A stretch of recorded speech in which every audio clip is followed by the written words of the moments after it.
Madame, Monsieur, bonsoir. Le flash d'information pour ce lundi 21 mars. Dans l'actualité aujourd'hui, le Bureau de la fonction publique et le ministère des Finances, de la Planification nationale et du Commerce ont officiellement lancé le cadre de gestion basé sur les résultats.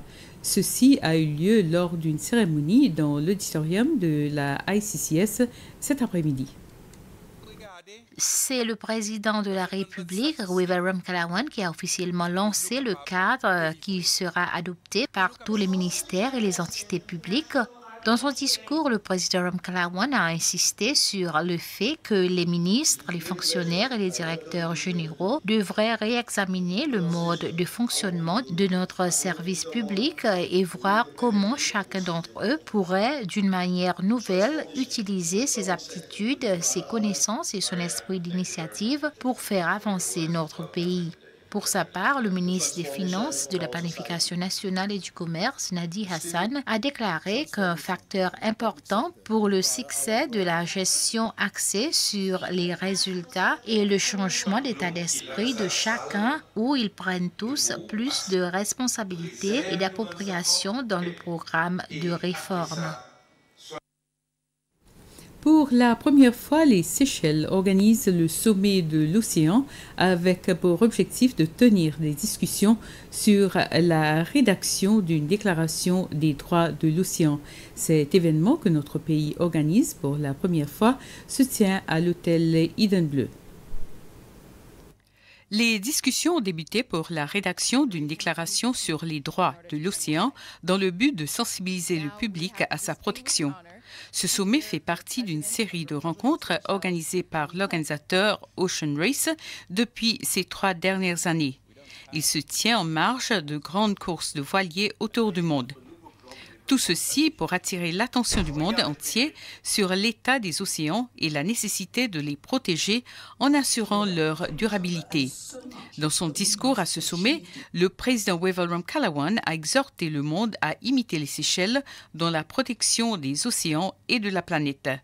De son côté, le patron et président de la fondation, l'ancien président Danifor, reconnaît les énormes efforts faits par les pays qui permettent aux Seychelles de diriger un tel sommet.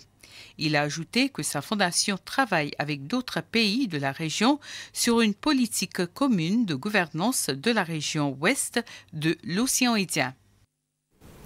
Le ministre Sylvestre Radegonde a rendu visite aux tout nouveaux entrants de l'Académie du tourisme.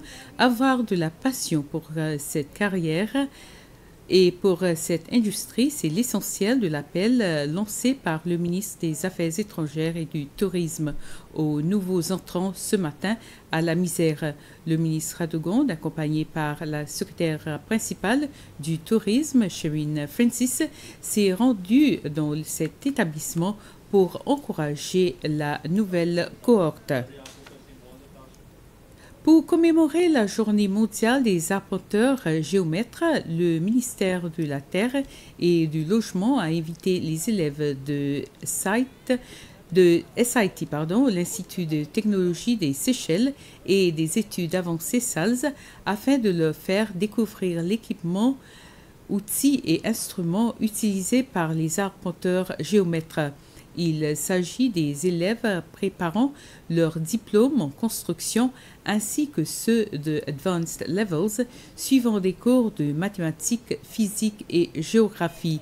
Le directeur des services de l'arpentage au ministère de la Terre et du Logement, Julien Alexis, a souligné un grand manque d'arpenteurs géomètres et souhaiterait mieux faire connaître cette profession du public.